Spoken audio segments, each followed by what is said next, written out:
Boa noite. Boa noite. A graça e a paz do Senhor. Amém. Abra sua Bíblia no livro de Neemias, no capítulo de número 4, e vamos ler a partir do verso de número 14.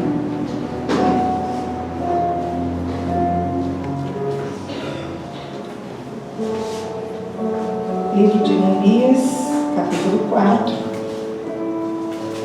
no verso de número 14.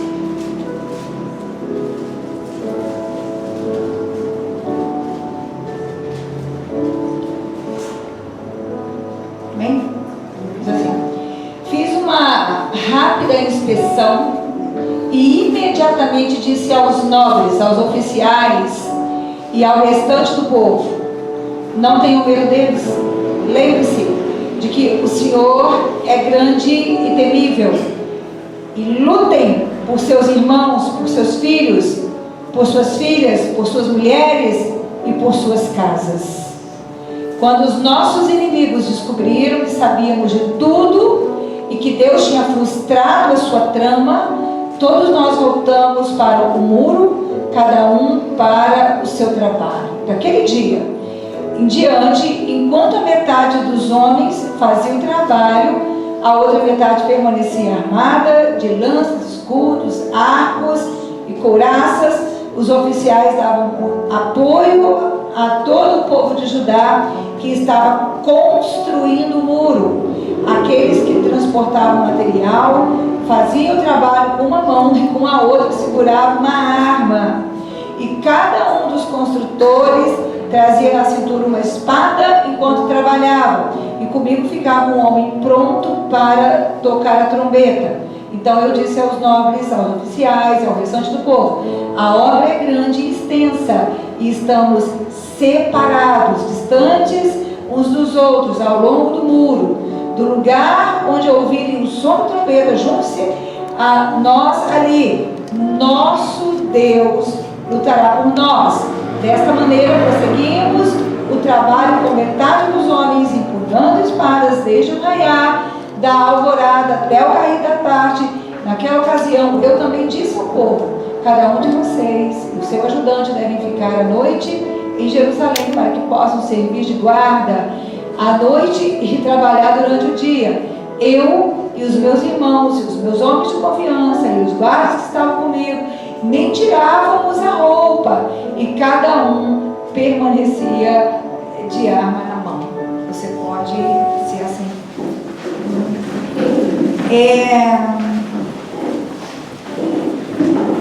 Nós queremos falar essa noite de um assunto que a igreja conhece, aspas, acredita que domina, mas trata-se de uma realidade que a igreja precisa ter intimidade com Deus para conseguir compreender esta realidade.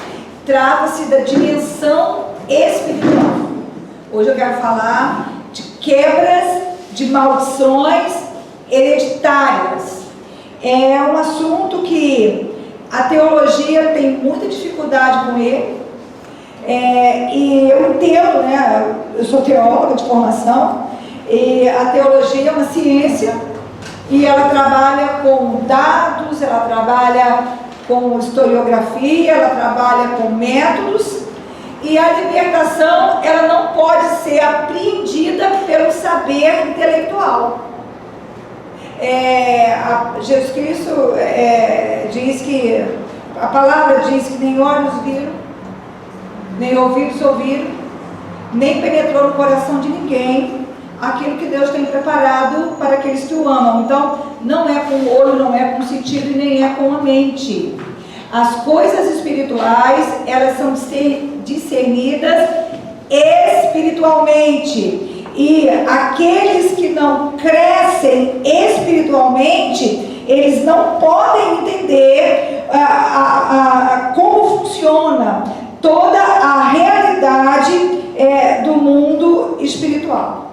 Então eu gostaria de convidar você a fechar os seus olhos, estar sentado mesmo para você estar, e pedir ao Deus do céu que derrame sobre você uma unção, capacitando você de compreender o que nós vamos falar nessa noite. Fala, Senhor, eu entendo que o Senhor, o que precisa ser entendido, eu não vou entender com a minha mente. Eu posso entender o que a Bíblia está falando, mas eu não vou desfrutar desse saber. E eu quero sair daqui com a minha vida mais liberada. É você que tem que dizer para ele: eu quero sair daqui, Senhor, ganhando batalha onde eu sempre perdi.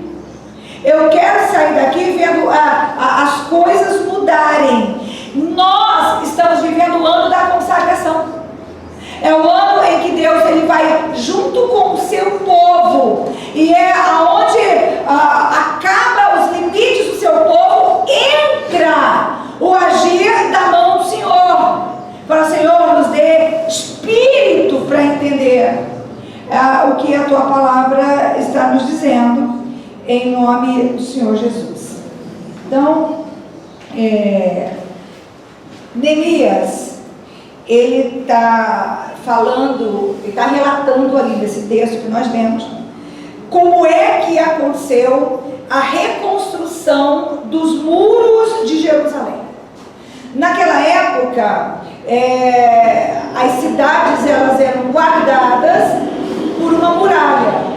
Era uma muralha feita de pedra, geralmente de 8 metros de largura, muito alta, porque não é qualquer um que entrava naquela cidade. Para entrar na cidade tinha que ter uma permissão, tinha que passar por uma porta.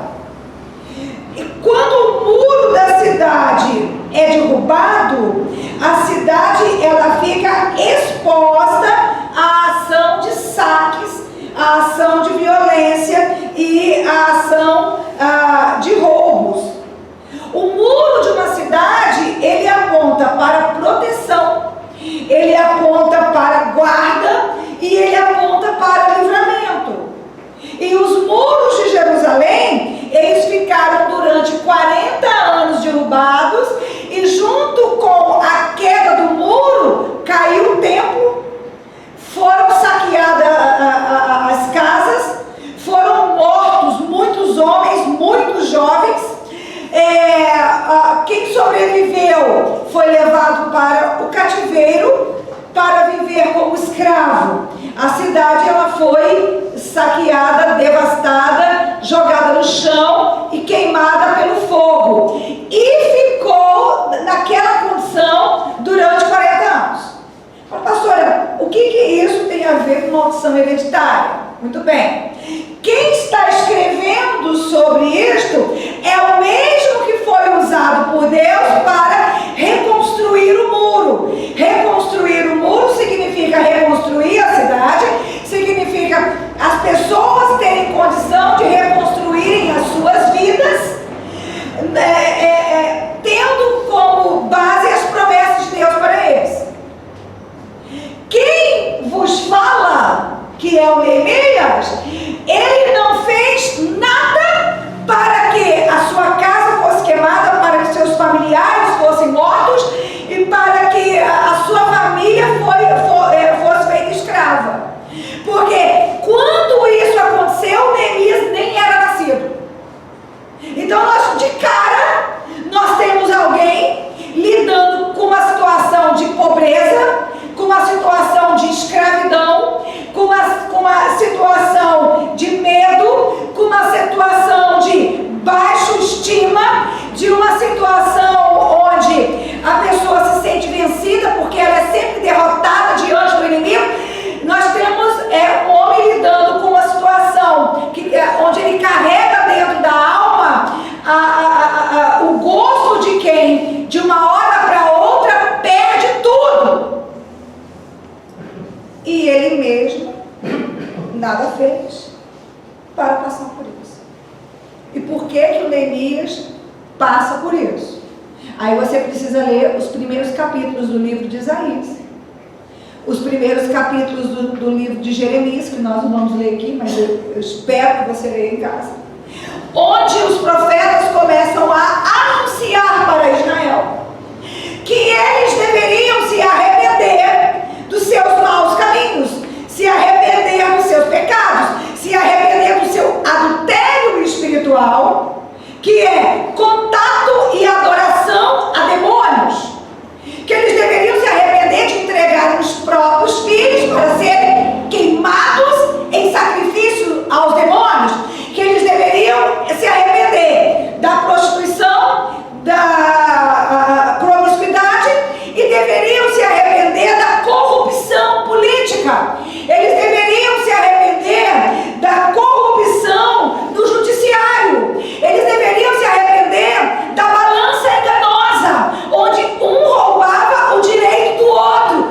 passava o outro para trás, onde deliberadamente toda a Constituição, todo o Código Penal de Israel, toda a Suprema Corte que regia aquela nação, ela foi abandonada, desrespeitada, desobedecida, rejeitada e ignorada. E o Neemias era um profeta. Então ele leu o profeta Ezequiel. Ele leu, com certeza ele conhecia a Torá, com certeza ele conhecia os 10 mandamentos. Então ele soube que a pobreza, a escravidão, a baixa autoestima, que baixa autoestima é um problema, com o complexo de inferioridade que aquele povo desenvolveu, aquele sentimento de que nunca vai vencer e que é impossível ser feliz, é impossível recomeçar, é uma convicção fundamentada e profunda que ficou gravada na alma daquele povo. Mas o Neemias entendeu que tudo aquilo tinha acontecido porque Deus tinha que arrancar do coração daquele povo, da alma daquele povo, a confusão que eles tinham a respeito da palavra de Deus, e tinham que resolver de maneira definitiva o problema da feitiçaria, o problema da idolatria. E é interessante você saber que o povo de Israel começou a adorar e a servir os demônios cultuados como deuses pelos povos estranhos. E o Senhor sempre mandou o recado através dos profetas: eu sou o Senhor que os tirei da terra do Egito. Eu sou o Senhor que fiz cair diante de vocês os seus inimigos. Eu sou o Senhor que te fez pisar e possuir a terra que por herança eu prometi aos seus antepassados, Abraão, Isaque e Jacó. Ele sabia. E o Neemias, ele sabia que para arrancar o método de Deus, né? O povo, ele se rendia diante de Baal, ele se rendia diante do Moloque, ele se rendia diante de Astarote, deuses da vizinhança. Você sabe qual foi o método que Deus usou para arrancar a idolatria do coração do povo? Porque Deus deu tudo para o povo. Deus livrou, Deus foi fiel, Deus instruiu, Deus amou, Deus protegeu, e o povo guardava dentro do coração uma divisão. Será que Ele é Deus? Será que eu não posso recorrer a um outro Deus? Será que eu não posso fazer do meu jeito? Será que eu tenho verdadeiramente que respeitar os mandamentos desse Deus? Então Deus, para curar a inclinação diante de alguns deuses, Ele deu para aquele povo uma overdose de idolatria. Mandou como cativo subjugado. Sabe o que é cativo e subjugado? Debaixo das patas e das mãos dos idólatras, dos servos dos deuses a quem eles traíam o Senhor servindo com os seus filhos e com as suas oferendas, e com o seu corpo, e com a sua mente, e com as suas práticas.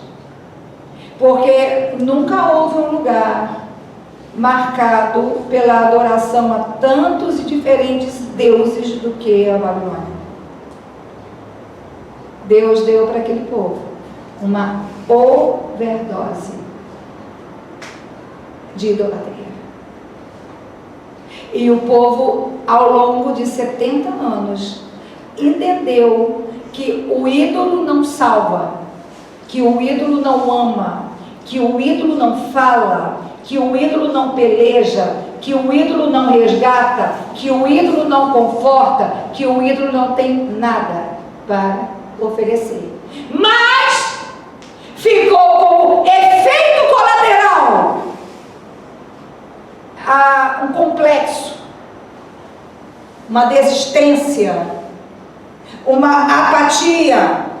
Em 70 anos ninguém conseguiu levantar aquelas muralhas.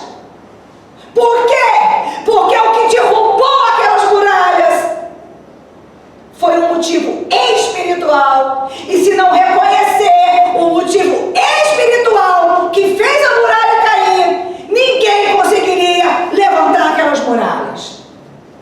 Qual foi a primeira coisa que o Neemias fez? Fala assim comigo, ele fez uma oração.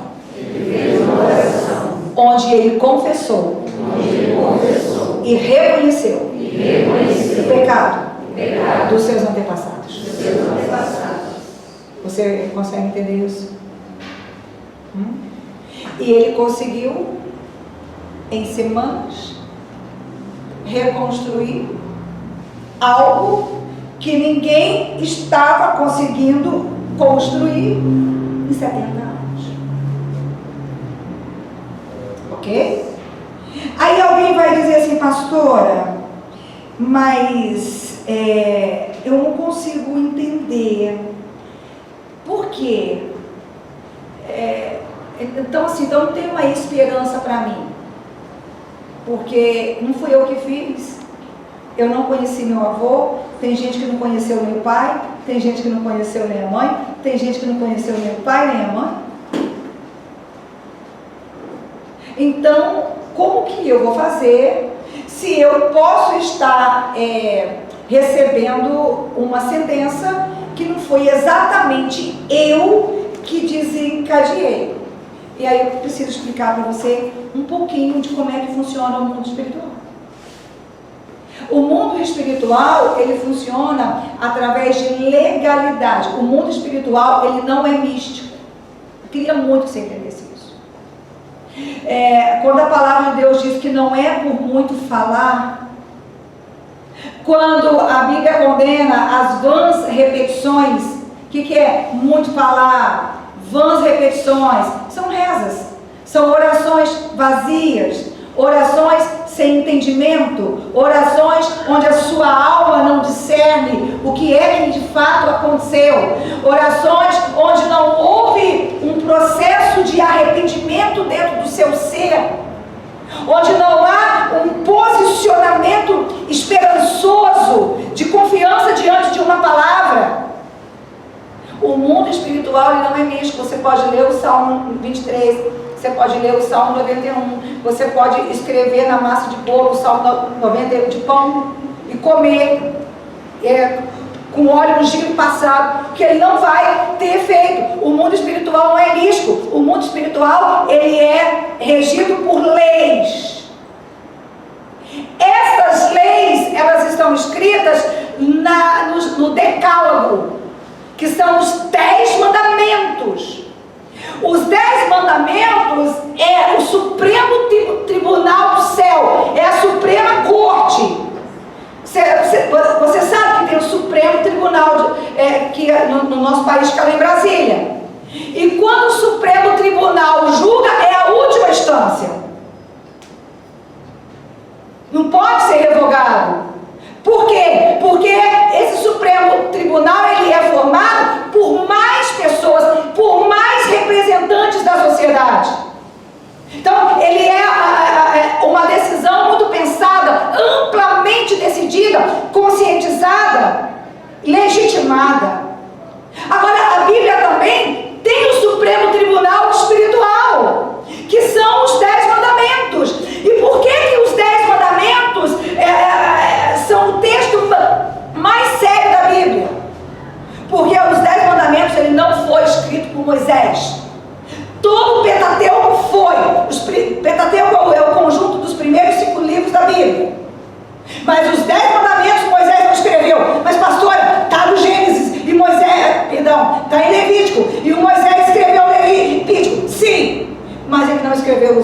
decálogo? Porque o decálogo, o trono de Deus desceu. E o dedo de Deus escreveu na pedra. E os 10 mandamentos, ele não te informa sobre um conjunto de leis. Os 10 mandamentos te informam sobre o ser de Deus. Ele é amor, ele é benigno, ele é fiel, ele é verdadeiro. Ok? Então, os 10 mandamentos funcionam até quando eles não tinham sido escritos. Fala, pastora Cris, está criando problema para minha cabeça. Como é que Deus pode cobrar de alguém algo que ele ainda não tinha escrito? Pois cobrou. De quem? Abraão. Para a descendência de Abraão herdar a terra da promessa, teve que ficar cativo no Egito por 400 anos. Fala assim, por quê? Porque Abraão, antes de ser Abraão, quando ele ainda era Abrão, Deus mandou ele sair, deixar tudo que tinha, guiou ele e entregou para ele Canaã. Depois, ele por conta própria decide descer ao Egito. E quando ele chega no Egito, ele tinha uma esposa muito bonita. E temendo que o rei do Egito o matasse por causa da esposa, ele fere um princípio da Bíblia. Ele entrega a esposa para ser esposa do faraó. Ele diz que a esposa é apenas irmã. E ele prospera e fica rico por causa dessa aliança com o rei do Egito. E ele não tem hombridade nem para pedir a mulher de volta. O Deus é que teve que falar com o faraó. E o faraó foi lá devolver. Abraão, por que você fez isso comigo? Eu fui tão bacana com você. Se você tivesse me dito, é minha esposa, eu não teria tocado nela. Aí você fala, pastora, mas em nome de Deus, ou ele fazia isso, ou ele morria. Fala assim comigo, quem que tinha chamado Abraão? Quem tinha que dar conta disso é quem? Deus. Entendeu ou não? Amém. Fala, pastora, mas o decálogo, os 10 mandamentos não tinha sido escrito, como que Abraão ia saber? Fala comigo, Abraão. Abraão foi chamado amigo de Deus. Amigo. Fala assim, Abraão sabia a diferença entre Deus e os ídolos da casa do seu pai. Pastora Cris, ok, eu estou entendendo, mas isto é Velho Testamento. Isto não é Novo Testamento. Isto é Velho Testamento. O que foi que Jesus Cristo disse num confronto com os fariseus? Quando ele disse assim, hipócritas, sepulcro caiados. E eles disseram para Jesus, nossos pais mataram os profetas, mas nós não temos nada com isso. Aí, as pessoas leem esse texto e as pessoas não entendem esse texto adequadamente. Na primeira leitura parece que o texto está falando sobre hipocrisia. É como se Jesus dissesse assim, por fora bela viola, por dentro pão bolorento. Vocês parecem que são bons, mas na verdade vocês são ruins. Mas não é só isso. Jesus está dizendo isso, mas Jesus não está dizendo só isso. O que mais Jesus está dizendo? Quando Jesus diz assim, não, vocês estão enganados. Os pais de vocês mataram os profetas que vieram antes de mim, mas vocês vão matar os sábios, vocês vão matar os profetas. O que Jesus diz para eles? Vocês vão repetir tudo que os pais de vocês fizeram. Para quê? Para quê? Desde o sangue do justo Abel, que foi o primeiro homicídio que aconteceu sobre a face da terra. A primeira pessoa a morrer assassinada no planeta Terra foi Abel, e assassinado pelo seu irmão Caim. Desde o sangue do justo Abel até o sangue de Zacarias, em quem vocês mataram, entre o ato e o altar, vão cair sobre vocês. Por que Jesus afirma eles disseram que os pais mataram, mas eles não. Que o castigo que tinha que ser sofrido e aplicado já foi na geração passada. Por que Jesus Cristo diz que não é bem assim? Que antes, essa afirmação, quando ele diz, nossos pais, só diz que eles vão pagar também, que eles vão fazer igual e eles vão pagar até pelo que não fizeram. Por quê? Fala assim, por quê? Ao falar que são filhos, eles validam que são herdeiros. Eu quero que você entenda algo sobre herança, porque está escrito nos 10 mandamentos. Eu sou Deus zeloso, que visito a iniquidade dos pais dos filhos, até a 3ª e 4ª geração, e sou misericordioso a 1000 gerações daqueles que me honram. Este texto está dentro do Decálogo. Como é que eu vou entender a questão da herança? Vamos trazer para o natural. Hoje eu queria que você entendesse. Vamos supor que a tua família fez fortuna com lavagem de dinheiro, ou com tráfico de drogas, ou com escravidão humana, tráfico de pessoas, tráfico de órgãos, ou sendo matador de aluguel. A casinha que eu tenho é que meu avô ganhou sendo matador de aluguel, vamos supor.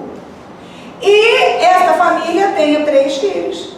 E os 3 filhos vão para a igreja, se convertem e nunca praticam crime nenhum. Quando morrem o pai e a mãe, para quem fica a herança? Mas eles não mataram. Mas eles não traficaram. Mas eles não roubaram. Mas por que a herança fica para eles? Porque não se trata de quem fez, se trata de legitimidade. Invertamos a história.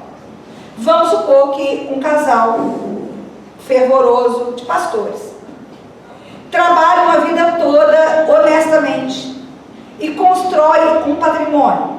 E eles têm 3 filhos. E os 3 filhos são marginais e bandidos. Morrendo esse casal de salvos, de servos, para quem fica a herança? Por quê? Porque é um direito legal. Porque os filhos são parte daquela família. Se existe herança natural, existe herança espiritual. Eu sou Deus zeloso. Eu visito iniquidade de pais nos filhos, até 3ª e 4ª geração. Mas a natureza de Deus, ela aparece. Mas sou misericordioso e abençoo até 1000 geração daqueles que me amam. É lei, está no Decálogo, foi escrito pelo dedo de Deus. E a respeito da palavra de Deus está escrito: passarão os céus e a terra, mas as minhas palavras, elas não passarão. Então, a gente precisa entender, pastora Cris, mas e a cruz de Cristo, como funciona? Porque Ele não morreu pelos nossos pecados. O castigo que nos trouxe a paz foi colocado sobre Ele. E pelas pisaduras que Ele sofreu, nós já não fomos sarados? Nós já não somos lavados e remidos pelo sangue do Senhor Jesus? Sim. Fala assim comigo que eu preciso que você entenda. No mundo espiritual, nada é automático. Você precisa entender isso. O mundo espiritual, ele funciona através de abertura de portas. Jesus Cristo disse assim: eis que estou à porta, e se alguém, o que é abrir a porta? Aceitar a palavra. Abrir a porta, aceitar a palavra. Abrir a porta, concordar com a palavra. Abrir a porta, viver a palavra. Abrir a porta, querer deixar tudo ultimato acontecido antes da palavra para ficar só com a palavra. Não foi isso que Jesus Cristo disse a respeito da salvação, quando ele usou a parábola de um homem que encontra uma pérola, e ele volta e ele vende tudo que ele tem para ficar com a pérola. Então, quando você encontra o reino dos céus, você tem que voltar e abrir mão do seu passado, e abrir mão de tudo que fizeram com você, e abrir mão de tudo que aconteceu para que você se encontrasse naquele lugar, e pegar a palavra da revelação e começar a agir e viver a partir dela. Não foi isso que Neemias fez? Ele leu o Pentateuco, ele leu Isaías, ele leu Jeremias, ele leu Ezequiel, ele discerniu pelo Espírito do Senhor e pela palavra que estava na hora dos muros serem reconstruídos. E o que foi que ele fez? Ele foi até o rei. O rei proveu a primeira parte, que é a parte financeira. Quando ele chegou lá, ele se deparou com um embate religioso e com um embate espiritual. E ele, qual foi a palavra de ordem do Neemias? Eu queria que você repetisse. Fala assim: lutemos.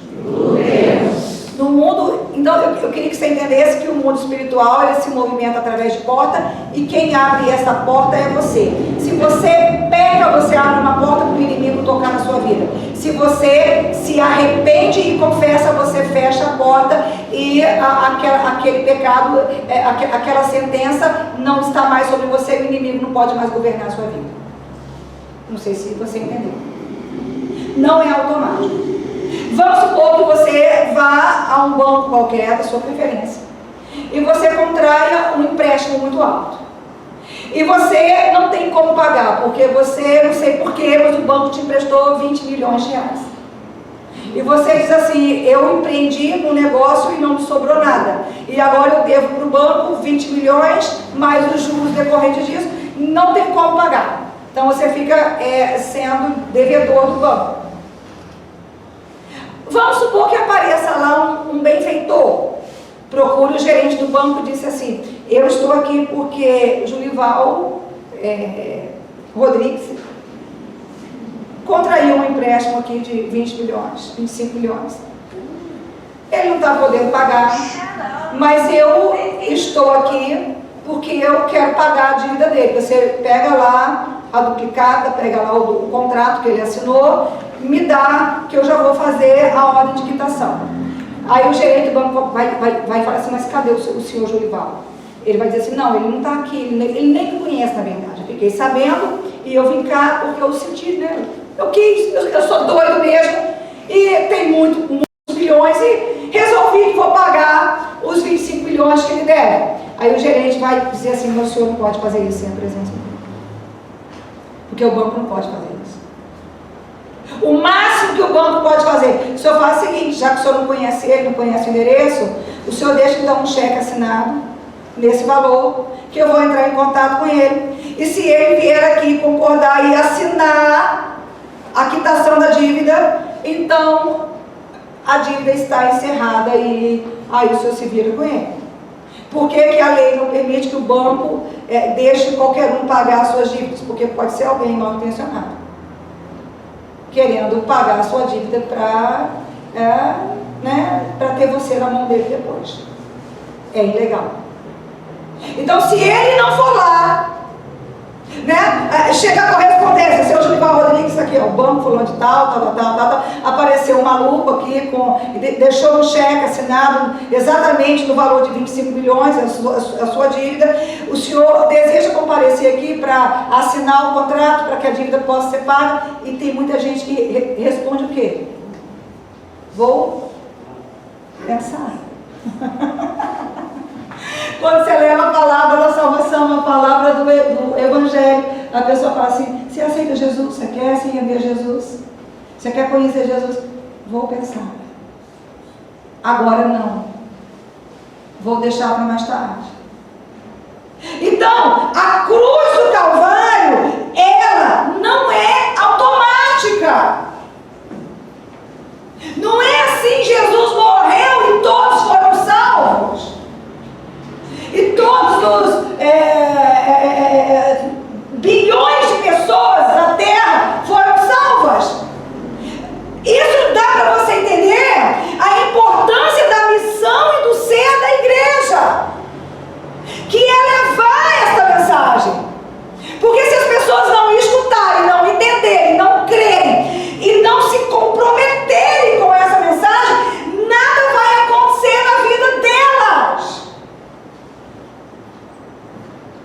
você, quando lê o livro de Daniel,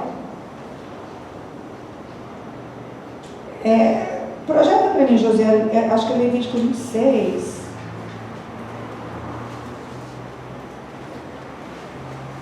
Deixa você ler.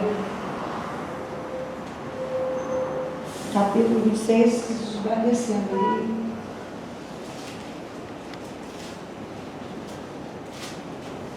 Pode ir indo.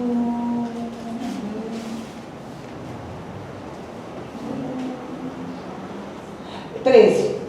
Eu sou o Senhor, o Deus de vocês, que os tirou da terra do Egito, para que não mais fossem escravos deles. Quebrei as traves do jugo que os prendia e fiz andar de cabeça erguida. Mas, se vocês não me ouvirem e não colocarem em prática todos esses mandamentos e desprezarem os meus decretos, rejeitarem as minhas ordenanças, deixarem de colocar em prática todos os meus mandamentos e forem infiéis à minha aliança, assim os tratarei e lhes trarei pavor repentino, doença, febre, que tirarão a visão e lhes desfinharão a vida. Vocês semearão inutilmente, porque os seus inimigos comerão as suas colheitas. O meu rosto estará contra vocês, e vocês serão derrotados pelos inimigos.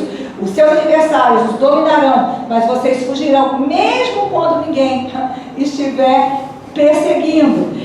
Se depois disso tudo vocês não me ouvirem, eu os castigarei 7 vezes mais pelos seus pecados, e quebrarei o orgulho rebelde, e farei que o céu sobre vocês fique como ferro, e a terra de vocês fique como o bronze. Vocês conseguiram entender isso? Você sabe qual é a grande questão? A igreja, ela não consegue entender a importância e ela não consegue entender a eficácia da palavra do Senhor. Então, peraí. Moisés falou sobre pecado geracional e herança geracional. Jesus falou sobre pecado geracional e herança geracional. Neemias falou sobre herança geracional e Daniel falou sobre herança geracional. Antes de Daniel se colocar a orar e a jejuar e discernir os tempos, ele leu o profeta Jeremias. A oração que marca o início do ministério do Daniel é uma oração de confissão de pecados passados. É uma oração de confissão de pecados passados. Então você tem que entender que o mundo espiritual, ele é uma corte. E a base do trono do Senhor é justiça, retidão e equidade. A Bíblia fala que ele julga todos os povos com equidade. Ou seja, ele não faz o que é injusto segundo a sua própria lei, segundo a sua própria legislação. E aí a gente precisa compreender que nesse tribunal, Deus Pai é o supremo juiz dessa corte. Nós não estamos sozinhos. Jesus Cristo é o advogado dessa corte. O Espírito Santo, ele é a fiel testemunha. Só que nesta corte também tem a promotoria, tem os acusadores, que são Satanás e seus demônios. Todo pecado que não é trago para a luz, ele é material que dá ao diabo oportunidade para tocar nas nossas vidas. Porque a cruz de Cristo não funciona de maneira automática. Eu preciso aparecer diante da cruz de Cristo. E eu preciso dizer para Deus que eu reconheço a minha herança, que eu sei de onde eu vim. A gente pensa assim: meu avô era matador, o meu outro avô era uma pessoa que extorquia pessoas, era um fazendeiro corrupto que escravizava as pessoas, pagando salários indignos, era um comerciante que pagava salários indignos e por isso enriqueceu. Você sabia que a maioria das pessoas confessa pecados quase que contando caso e quase que se orgulhando da esperteza da família? Não dói dentro dele e parece que não tem nenhuma ligação com ele. Deixa eu dizer uma coisa para você. O pecado, ele traz uma marca para a alma. O pecado, ele traça um perfil psicológico. O pecado, ele define perfil emocional. O pecado, ele define construção através do DNA. Pelas portas que são abertas, o diabo ganha o direito de afligir uma pessoa desde a época embrionária. Através do DNA. A gente precisa entender isso. O pecado, ele abre de verdade uma porta. Abrir uma porta é dar acesso ao diabo para mutar. É interessante que tem um ramo aí da psicoterapia que trabalha através dos perfis, traçando perfil, e este método, ele vem dizer que conforme o feto é afetado pelas emoções da mãe, que é o que eles conseguem avaliar, eles conseguem ver o mundo espiritual, as emoções da mãe, mas tá bom, as emoções da mãe têm a ver com a estrutura emocional da mãe. Se a mãe tiver uma estrutura emocional fraca, você dá um grito, ela desmonta, se apavora, acha que o mundo acabou, que não tem chance para ela, não. Se ela tem um perfil mais firme, vai gritar, ela vai dizer só um grito. E tem aquelas que ainda gritam mais alto. E não tem medo na alma. Então, o grito que afeta o feto do útero de uma, não afeta igual no útero da outra. E isso tem a ver com herança emocional. Mas o interessante é que essa ciência, ela vai dizer que as reações emocionais, os caminhos psicológicos, emocionais, que o feto toma dentro do útero, define até o formato do corpo. Até o formato do corpo. É a ciência desvendando a palavra de Deus. Meu Deus, Deus já fez assim. Eu estou na introdução, Jeová. Até o formato do corpo. Então, espera aí. Quais são as consequências dos pecados dos antepassados que podem estar recaindo sobre mim? Consequências de morte, falência, miséria, aprisionamento cognitivo. Existem doenças que são físicas, existem doenças que são psicossomáticas, existem doenças que são neurológicas, existem doenças que são psiquiátricas e existem doenças que são espirituais. E eu vou falar rapidamente só das doenças espirituais, correndinho, para você entender. Quando a pessoa tem envolvimento, vem de uma raiz que tem envolvimento com histórico de feitiçaria, idolatria, há legalidades para demônios causarem enfermidades na cabeça e no pescoço. Eu vou falar, claro que são enfermidades neurológicas, aneurismas, AVCs, enfermidades psiquiátricas e enfermidades espirituais, que é a que eu quero citar, esquizofrenias, as psicoses, todos os transtornos, bipolaridade. Por quê? Porque quem se envolve diretamente com a feitiçaria entrega o cérebro, que é a mente, que é o centro da alma, ao domínio de demônios. E os demônios, eles afetam a visão, eles veem através do olho da pessoa, eles escutam através do ouvido da pessoa, eles falam através da boca da pessoa.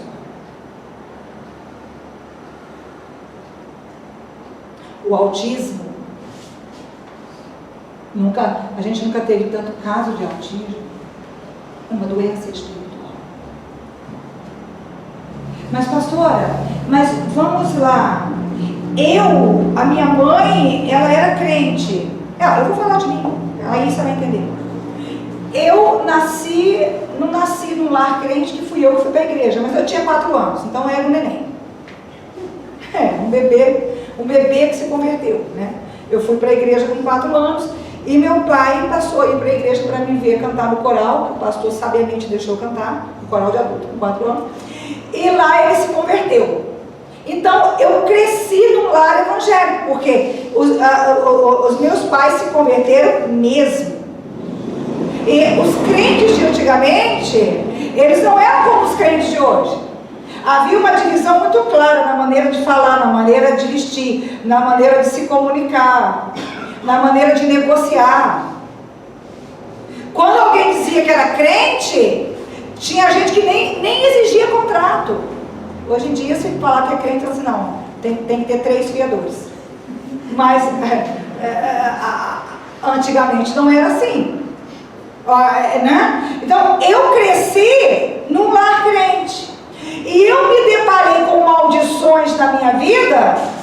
Eu vi a minha mãe, uma crente fiel,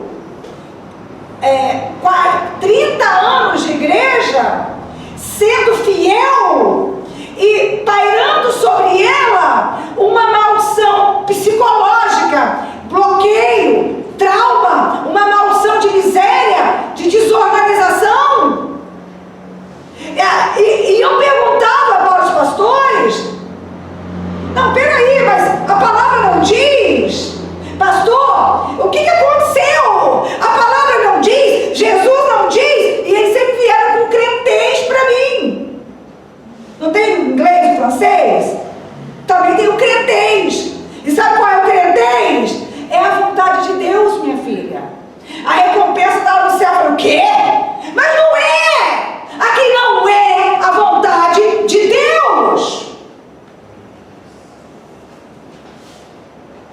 Uma família de crentes, da minha família,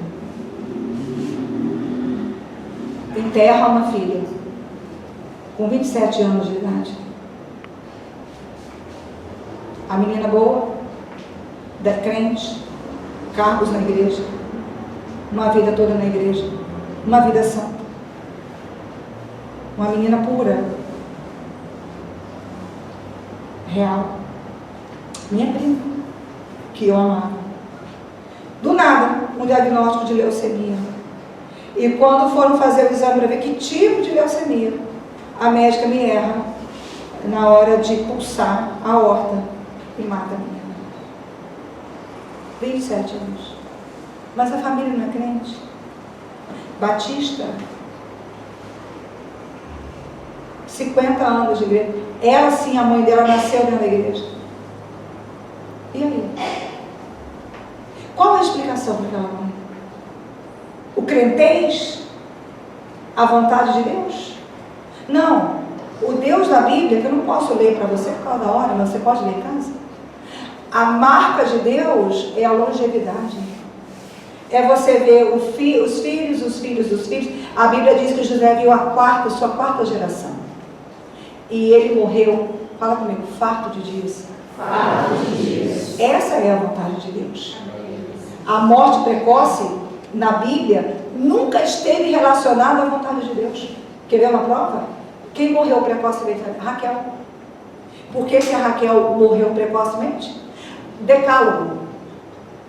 Honra teu pai e a tua mãe, para que se prolongue sobre a face. Honra teu pai e a tua mãe, para que se prolongue os seus dias sobre a face. O que a Raquel fez? Roubou o próprio pai. Roubou as estátuas de ouro, os ídolos de ouro do próprio pai, quando Jacó deixa a casa do pai dela para voltar para Canaã. Quando o pai dela persegue Jacó, achando que é ele que tinha roubado, então ela manda colocar aquelas estátuas dentro de um baú, senta em cima do baú e diz que está menstruada. passando muito mal. O pai nem desconfiou. A desconfiança do pai era Jacó, não era nunca filha dele. Então o Jacó diz assim: eu não roubei os seus ídolos, e eu amaldiçoo de morte. Quem roubou, ele não sabia que era Raquel. Quando ela vai dar a luz a Benjamim, em tenra idade, ela morre. Morte precoce. Nunca esteve ligada à vontade de Deus. Morte precoce na Bíblia sempre esteve ligado à maldição. Quando que a minha mãe quebrou as maldições sobre a vida dela? Quando essa igreja nasceu. Os mais antigos conheceram ela aqui. Obreira Nelceli, eu não sei se é a Irene, com certeza, a obreira Valdirene, não sei se é a Fabiana, não é Fabiana, Nilza. Pergunta para elas como ela era quando começou a frequentar e como ela era quando morreu. É maldição. A minha mãe, ela não conseguia comprar roupa para ela. Ela não priorizava, acontecia sempre alguma coisa. Então, quando eu fiz uma quebra e falei sobre maldição hereditária e ela entendeu e quebrou, quando ela faleceu, eu dei, não sei, umas 4 malas de roupa nova, uma mala inteira de roupa na etiqueta, não sei quantos pares de sapato, e ela não era vaidosa. Acontecia, chegava para ela, não sei lá, acontecia. Por quê? Porque foi quebrada lá no mundo espiritual uma maldição. Aí as pessoas falam assim: pastora, mas assim, Ezequiel não fala que não é justo, que se os pais comem uvas verdes e o dente dos filhos eles não botam? Não, sim, mas esse texto não está falando de maldição, esse texto está falando de morte eterna. A gente tem que entender quando o texto está falando de morte eterna e quando o texto está falando de maldição. Pastora, se eu me converter e eu não quebrar a maldição, eu vou para o inferno? Não. A maldição tem a ver com aquilo que Jesus Cristo falou. O inimigo vem senão para roubar, matar e destruir.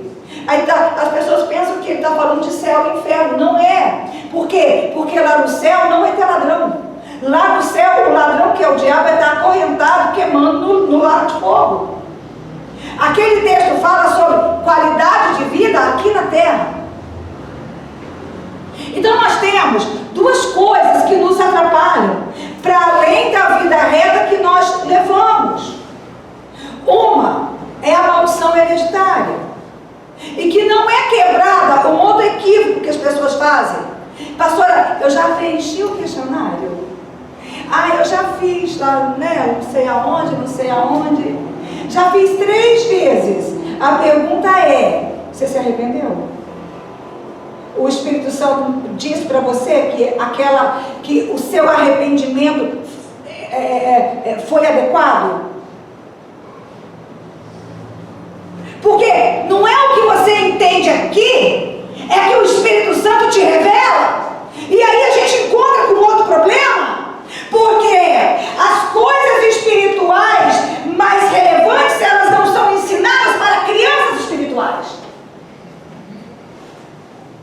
As coisas espirituais mais relevantes, elas são ensinadas para adultos espirituais. E aí? Pastora, então é por isso que... Você já viu pessoas que estão dentro da igreja e estão adulterando? E ela diz assim: mas eu não queria adulterar. Não, e a igreja tratando pessoas que cometem pecados sérios e não se arrependem, não confessam e não se consertam como se elas não tivessem feito nada. Você acha que isso é uma tendência só de hoje? Eu vou encerrar. Põe 1 Coríntios 5, 1 para mim, Josué. Você vai entender que isso é desde a igreja de Coríntios. O pastor Paulo lidou com esse tipo de situação. Por toda parte, olha como ele começa dizendo, por toda parte, ou seja, todo mundo já sabe. Então não tinha como os crentes não saberem. Por toda parte se ouve que há imoralidade entre vocês.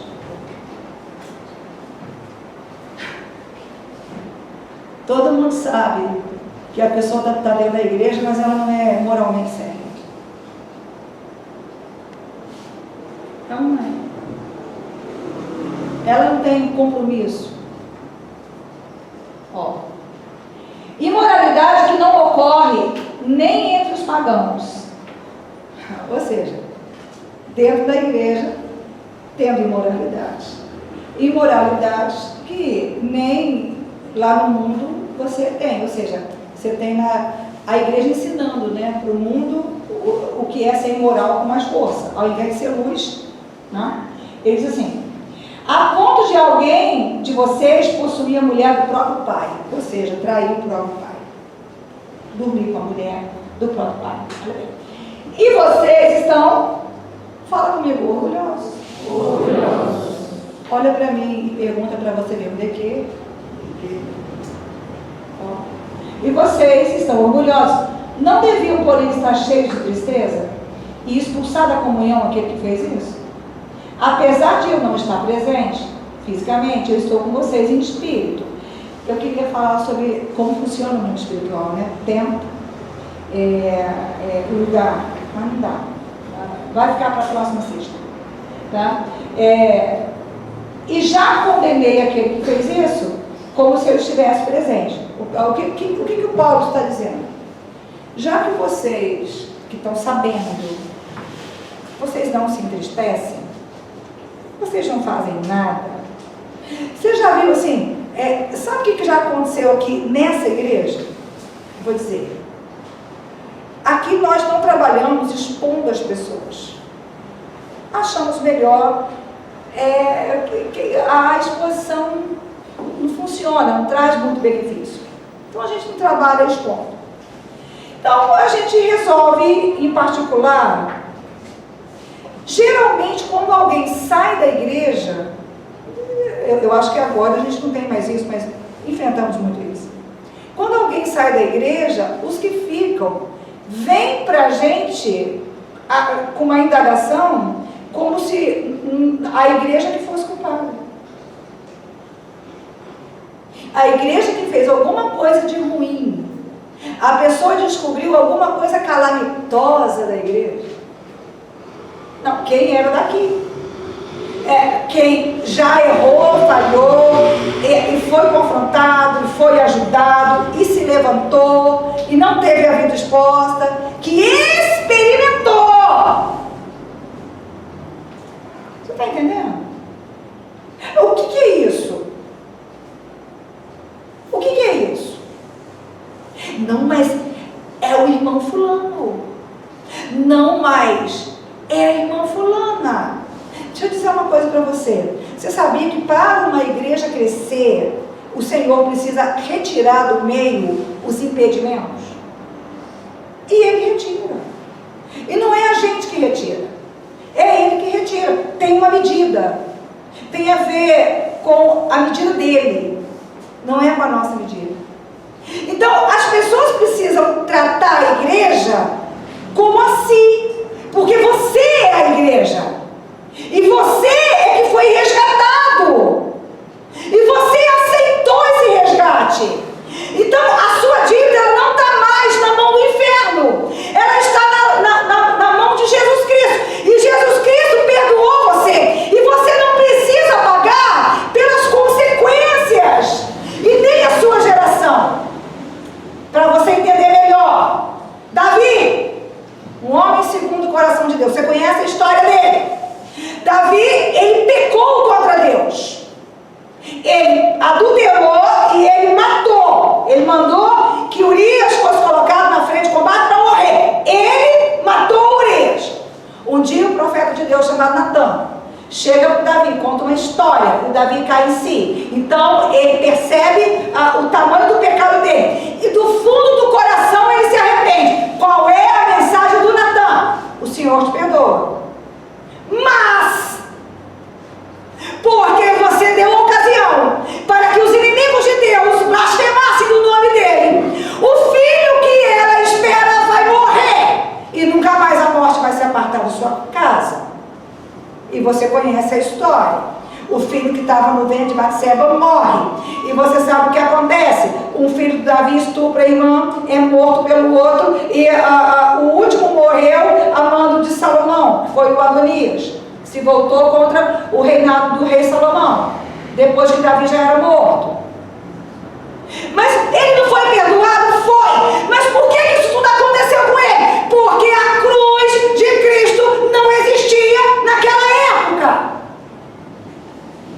Fala assim comigo, mas hoje a cruz está lá. E eu posso ir na cruz. E eu posso confessar o pecado. E essa confissão ela não é a Deus. É aquela confissão de Tiago que nós trabalhamos sexta-feira passada. É confessar uns aos outros. Porque quando você confessa, você se arrepende e você se desvincula, o diabo perde o direito legal. No tribunal do céu, Deus não dá razão para ele. Eu vou encerrar dizendo uma coisa para você entender. O tribunal de Deus é tão justo que entre você e o diabo, se você não tiver com o pecado confessado, ele dá razão ao diabo. Porque a base do trono dele é justiça e equidade. Fala, pastora, mas aí não fica fácil demais? A pessoa vai lá, peca, mata e não tem consequência? Presta atenção. O apóstolo Paulo escreveu assim: de Deus ninguém zomba. O Senhor sabe quando foi movido um arrependimento dentro de você. O Senhor sabe da sua decisão por Ele. O Senhor sabe do seu arrependimento.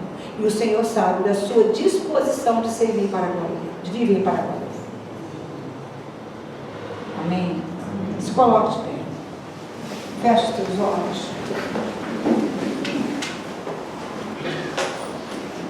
Hoje eu queria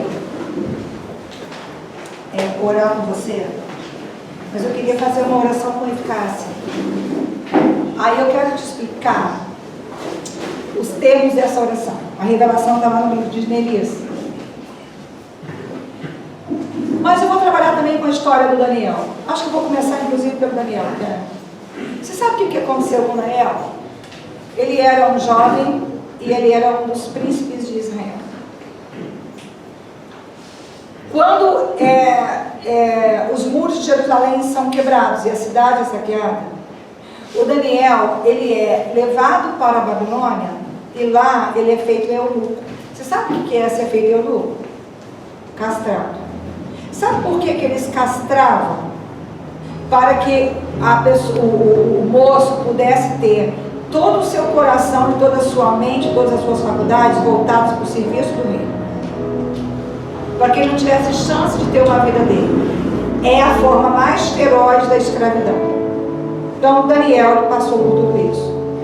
Quando ele entendeu que o que aconteceu com ele foi por causa do pecado das gerações, ele poderia ter ficado revoltado, irado e ter dito: por que comigo? Eu não entendo. Isso não faz um sentido para mim. E fluído na revolta e virado um bandido, um inimigo de Deus. Ele tinha potencial para isso. Porque Deus deu a Daniel inteligência. Ao contrário, ele teve por precioso, mais precioso do que as dores e o passado, a revelação de para que ele estava vivo naquele momento. E o Daniel foi um dos profetas que profetizou com muita abrangência sobre os projetos de Deus. Inclusive, Daniel profetizou sobre a era da igreja. Ele profetizou sobre a vida do anticristo. Se eu e você sabemos muita coisa a respeito da batalha final, foi por causa do que Deus mostrou para o Daniel. Diga graças a Deus. Graças a Deus. Então, presta atenção. Qual tem que ser a sua posição diante de Deus para esta oração te alcançar? Porque se você não aceitar, ela não vai te alcançar, porque Deus, Ele não te obriga. Eu não conheço a sua história. Eu não sei do seu sofrimento. Eu não sei da sua dor. Eu nem me sinto habilitada para falar de dor, porque eu cresci numa casa equilibrada, com pais equilibrados, mas eu conheci a orfandade. Com 14 anos meu pai faleceu. E com 32 eu já não tinha nem pai e nem mãe. Quando eu vejo pessoas dizendo assim, eu dou banho na minha mãe, eu vou ter que dar comida para minha mãe, eu sinto até um pouco de inveja. Eu falo, meu Deus, que é um privilégio que eu não tive. Quando falaram por ocasião da morte do Pelé, e a mãe dele estava viva, com 103 anos de idade, lúcida. Falei, gente, o cara morre com 86 com a mãe viva. E eu com 32. Mas é assim, Deus te deu uma missão, Ele te resgatou, Ele te deu uma revelação. Eu poderia ter cara de órfão, não poderia? Eu poderia ter olhar de órfão, eu poderia ter tom de órfão, sim ou não? No Natal eu poderia ficar triste, estragando a festa de todo mundo e sem querer nada mais, porque eu não tenho pai nem mãe. Mas não, eu recebi uma lição. Eu sei como funciona o reino de Deus. Foi me dada uma palavra que, se entendida, os muros são reconstruídos. Você entendeu isso ou não? Eu recebi uma palavra, eu conheço, eu tenho as chaves, eu tenho uma autoridade. Eu sei que se eu orar, o meu Deus, Ele desce. Eu sei que maldições são quebradas. Eu sei que destinos são transformados. Eu sei que eu não sou refém do inferno. E eu não preciso ter medo do julgamento final. Porque Ele não vai julgar contra mim. Não é depois que eu morrer, que depois que eu morrer, eu não creio em tribunal para mim. E nem para mim um salvo. Você vai aparecer para pegar a recompensa. Que tribunal o quê? Já está acontecendo o seu tribunal. O diabo aparece e Deus fala, confessou. Aparece, confessou. Aceitou meu filho. Creu no meu filho. Creu no coração e confessou com a boca. Se viu. Eu queria que você colocasse a sua mão direita sobre o seu coração. E você falasse com Ele sobre o seu encontro com Ele. E eu queria que você dissesse assim para Ele. Eu queria que você trouxesse as dores que te desbaratinam.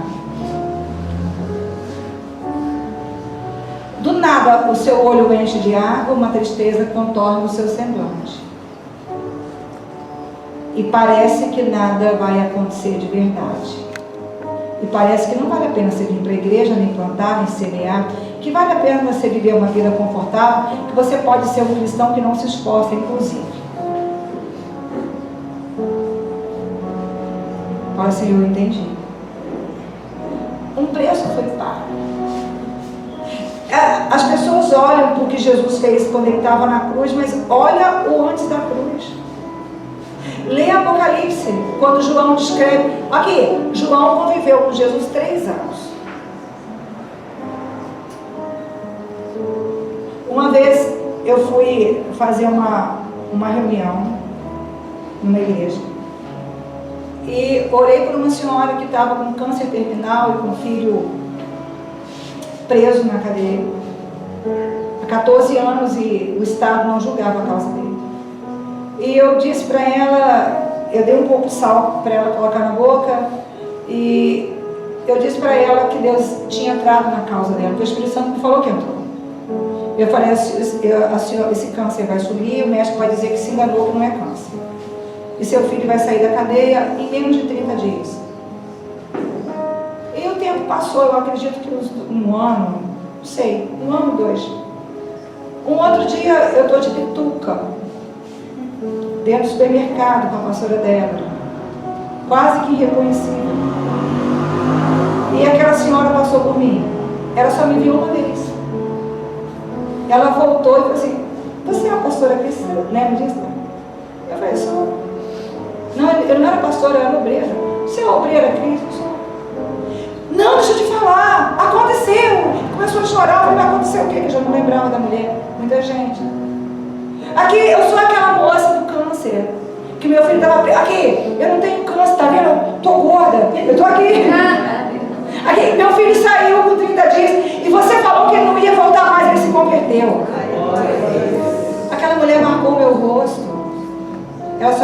vez. João conviveu com Jesus Cristo 3 anos. Quando ele viu Jesus Cristo glorificado, ele falou assim: eu vi um. E ele começa a descrever Jesus, que tem olhos como chama de fogo. E ele vai descrevendo do vestido, ele vai descrevendo dos pés, ele vai descrevendo. E é uma imagem que ele nunca tinha visto.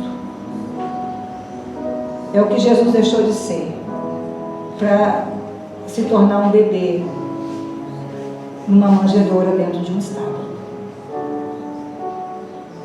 O preço foi pago. Você entendeu que o preço foi pago? A duplicata está lá assinada, o cheque em branco. Fala: Senhor, eu quero ser como aquele homem que encontra uma pérola. Eu quero deixar toda a confusão, toda a dúvida a respeito do que foi feito por mim. Eu entendi. Senhor, eu preciso entender que essas minhas perdas, essas doenças, essas coisas, principalmente coisas repetidas na sua família, muitos casos de depressão, diabetes, hipertensão, pobreza, doenças mentais. Fala: Senhor, eu entendi. E eu quero aqui quebrar portas que eu abri. Porque eu entendi que eu recebi dentro de mim a força de viver e vencer. E este poder, viver e vencer, veio do reino de Deus. E o reino de Deus, ele é inabalável. Porém, ele abala tudo que é abalável. E ele vai abalar as portas do inferno agora. E ele vai tirar a minha vida e a vida da minha descendência de mim. Toda feitiçaria, toda magia, todo pecado cometido de geração em geração. E eu vou pedir para você repetir uma oração comigo. E não vai ser mais uma quebra, você entendeu.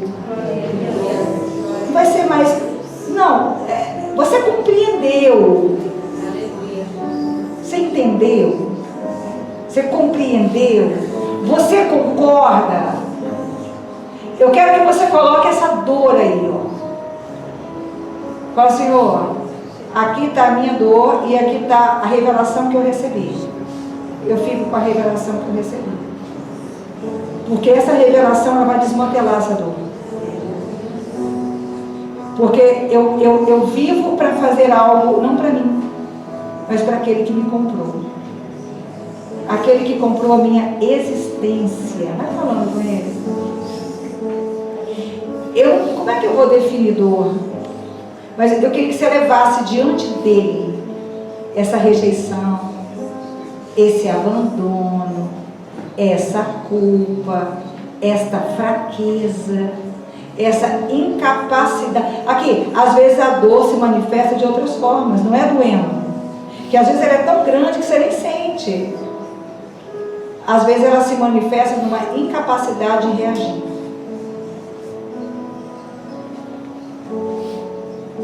Incapacidade de reagir. Onde a dor se manifesta num descompasso das emoções. Onde você não resolve as coisas na mente. Você trata no nível da emoção. E é por isso que você está sempre perdendo, sempre morrendo, adoecendo. E Paulo falou que o nosso culto ele não tem que ser emocional, tem que ser racional. Eu vou pedir ao Brega e ao Celinho. Ela, junto com a pastora Leide, vai pegar o sal. Mas você não vai olhar para elas, não. Elas vão jogar um sal para cima. Um pouquinho. Dentro da igreja toda. Porque tem uma nuvem. Deus está ouvindo a sua oração. Deus está ouvindo a sua oração. Toda opressão na mente, tudo que está travando a boca, tudo que está capturando a capacidade de raciocínio, tudo que está fazendo uma parede entre a alma da pessoa e o poder da palavra, vai cair por terra. Não. Você vai dizer assim, eu comecei a mudar. Eu vou ouvir testemunho. Pastor, eu comecei a mudar. Eu comecei a mudar. Meu corpo começou a ser curado. A minha mente começou a ver as coisas com clareza. Essa debilidade, essa carência, esse complexo de inferioridade, essa dependência emocional vai desaparecer. Vai desaparecer. Repete comigo assim, Senhor meu Deus. Senhor meu Deus. Em nome do Senhor Jesus. Eu tomo posse do sacrifício de Jesus Cristo, feito por mim na cruz do Calvário. Na cruz do Calvário está escrito que Ele morreu, Ele levou sobre si todo o castigo, toda dor, toda consequência, toda vergonha, todo abandono, toda morte eterna, e a separação do Pai pertencia a mim, legalmente era meu, por herança,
cabeça agora. Eu quero falar de pecados que você não confessou. Eu quero falar de pecados que você cometeu e não se importou da igreja saber. Eu quero falar de pecados secretos.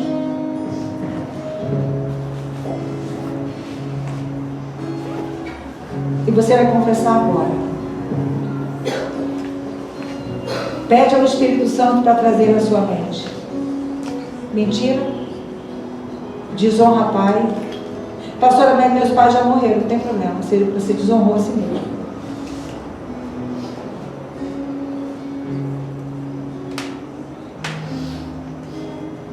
Fala com o Senhor. Com as duas mãos sobre a sua cabeça. Portas que você abriu, coisas que você faz no secreto. E você sabe que Deus abomina. Você sabe que Deus detesta. Posicionamentos você deveria ter tomado e você não tomou. A sua covardia, a sua dependência de ter um amigo. Pastora, eu não consigo falar não para um familiar.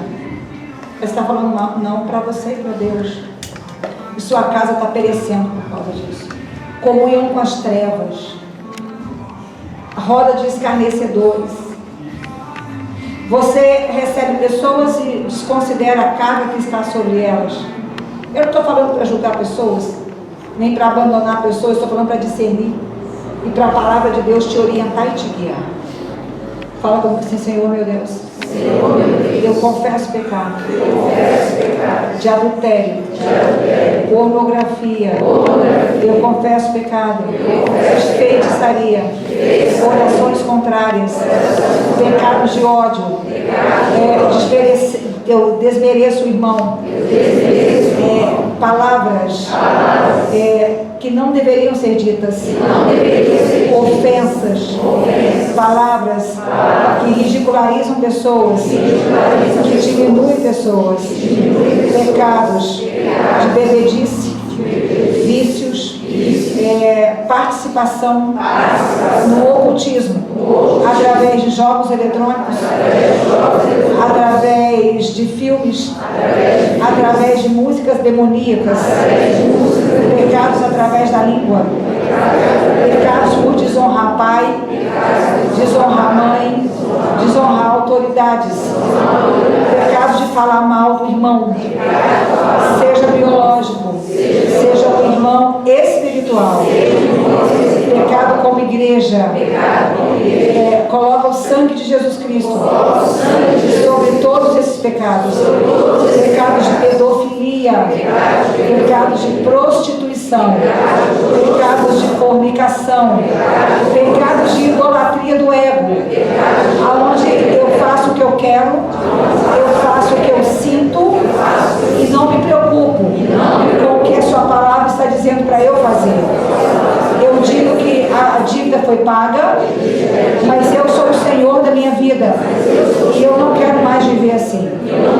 Todos os demônios que fazem parte da minha vida por causa desses pecados, pecados por roubo do dízimo, pecados por não prontidão, as ofertas que são alçadas, porque eu sou avarento, ou porque eu sou um descontrolado financeiro e eu nunca tenho para atender as ofertas alçadas.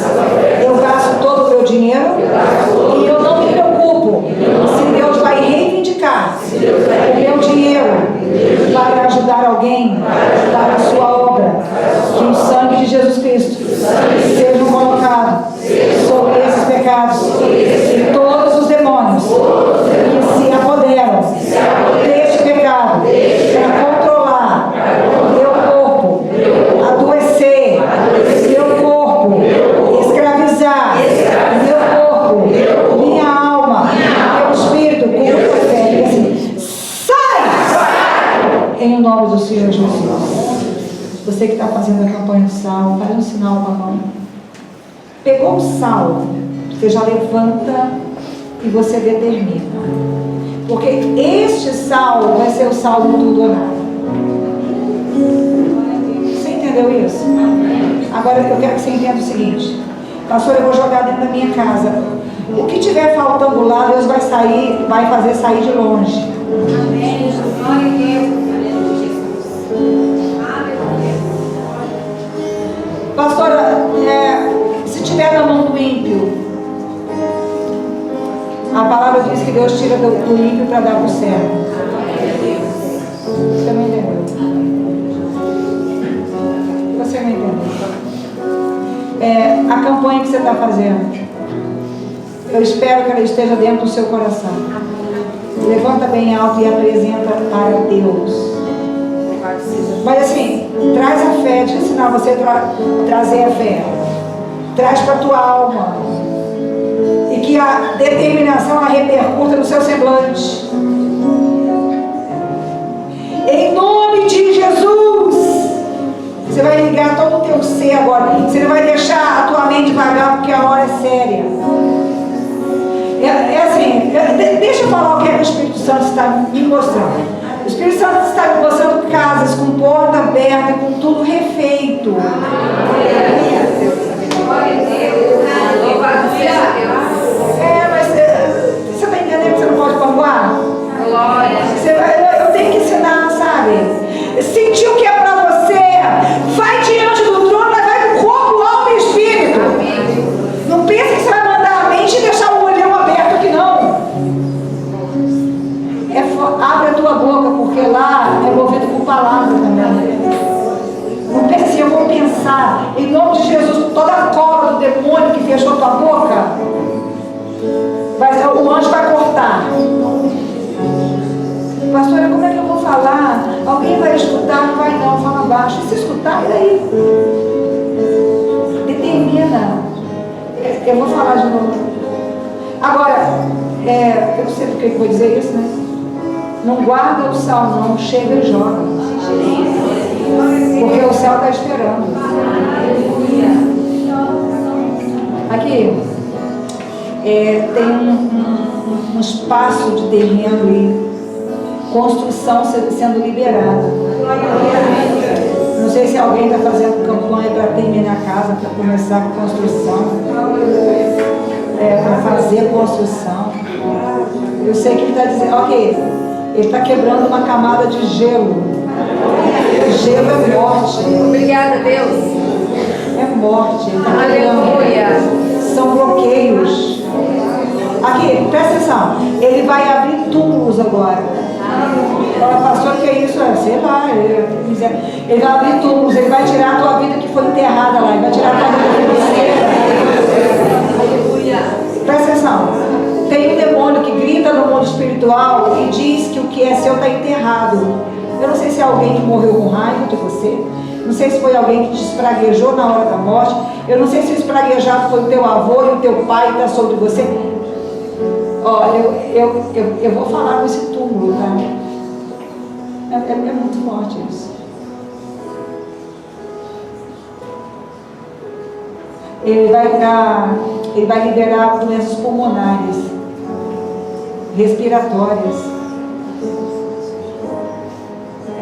Respiratórias, asma. Você sentir tuas costas esquentar, verbaliza que é a cura.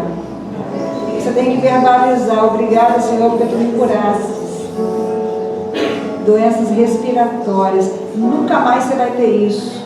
É muito forte, gente. É muito forte. Existe uma potestade que tem grandes asas brancas, mas não é de Deus. E é esse demônio. Eu acho que é o demônio que atua na peste, tá? na Covid. Doenças infecciosas, respiratórias, essas pneumonias malucas. E o Senhor está mandando um anjo com uma espada de fogo, está cortando ele no meio.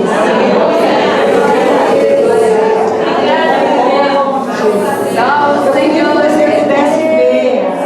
E o Senhor manda dizer assim: coisa que foi enterrada em formigueiro, tem uma espada que está batendo na terra e está saindo tudo de lá. Lugares fechados estão sendo invadidos.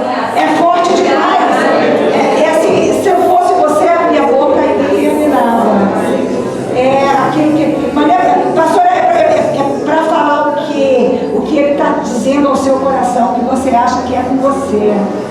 todos os demônios que atuam nos sepulcros, nos túmulos. Há uma ordem que Isaías deu, e eu vou repetir o que está escrito lá. Todos os espíritos que clamam no pó da terra, cala a boca! Todos os espíritos que clamam no pó da terra, tudo que está preso através da morte de alguém, sepulturas estão sendo abertas e a sua história está sendo tirada de lá. Está havendo uma transformação Em nome de Jesus. de morte em vida. Obrigado, meu Pai. Só o Senhor é Deus. Aleluia! Verbaliza! Eu preciso encerrar a reunião. Seja exaltado. Verbaliza! Glória, glória, glória, glória, glória, glória. Aleluia! Você já ouviu dizer que Jesus é lindo? Esta é a beleza dele. O inferno abre os seus porões. O inferno abre as suas câmaras. O inferno abre os seus lugares fechados. O inferno abre as suas masmorras. O inferno abre as suas celas. Aleluia! E ele arranca a tua vida de lá. Porque a palavra que te colocou lá foi quebrada, foi coberta. E a palavra que vale sobre você Obrigada, é que ele te Deus. resgatou, é que ele te libertou. E você vai encerrar essa reunião dizendo que ele é formoso. Por isso que eu vou cantar quão formoso és, Rei do universo. E você vai declarar que a glória dele enche a terra. Aleluia. Que a glória dele enche o céu. E você vai declarar que a glória dele enche a tua vida. A terra está cheia de E tua você vai glória. declarar que a maravilhosa presença dele. Seja exaltado, Senhor. Ele não te julga, ele não te condena. Glória. Ele te recebe, ele te absolve, ele te perdoa. Diga até o nosso Deus. Forte. Quão formoso é Fé, igreja. Rei do universo, Ele chega lá no trono. a glória enche a terra e enche o céu. Quando o inferno foge, Tua glória enche a terra, tua glória enche o céu, tua glória enche a minha vida, Senhor. Aleluia! Maravilhoso é estar em tua presença. Maravilhoso é poder te adorar.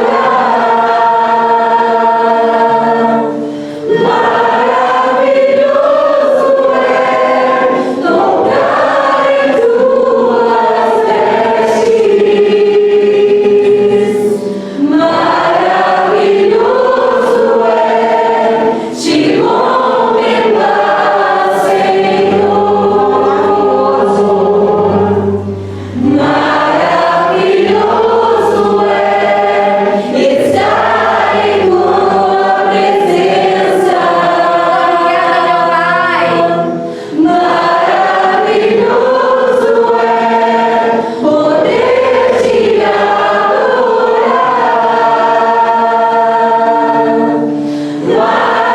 Maravilhoso é tocar em suas vestes.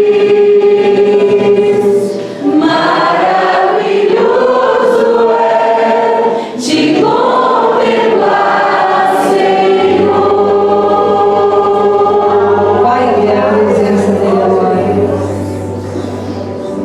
Vamos encerrar a reunião. Vamos sair deste lugar, não da sua presença. Aleluia! caminho aberto.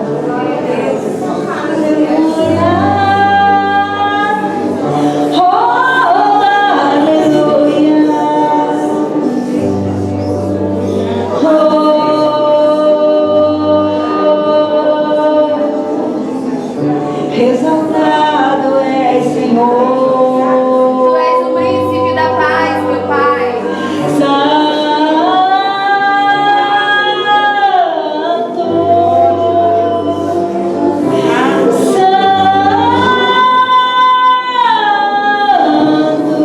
A ti toda honra e toda glória, meu Senhor. Descestes até nós,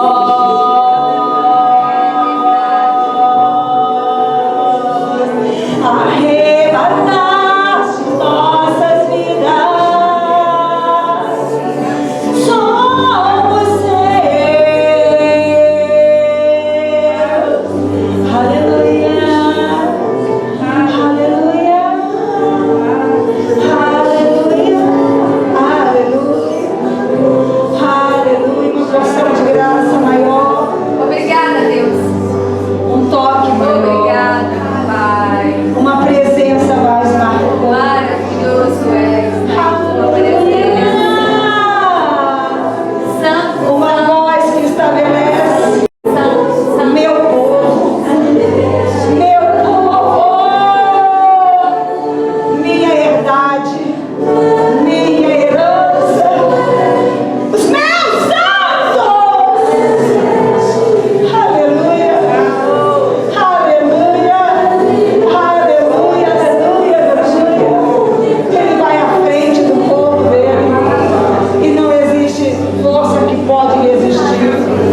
Aleluia, aleluia, aleluia. Presença santa de Deus. Aleluia, aleluia. Vai dizendo para ele quem ele é para você.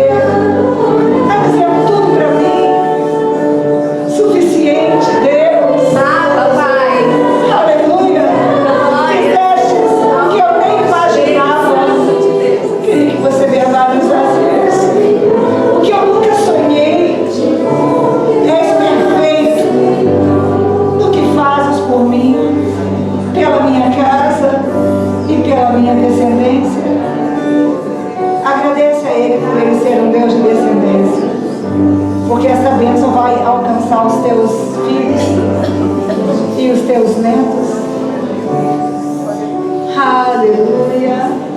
Eu nunca vi um justo ser desamparado, nem a sua descendência medicar o pão. Jesus Cristo foi feito justiça nossa.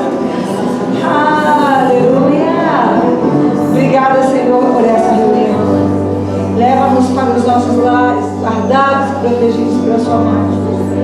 Livra-nos de todo acidente, de todo incidente, que o amor de Deus, a consolação do Pai e a doce presença do Santo Espírito do Senhor seja sobre todos vós. E você que crê, diga amém.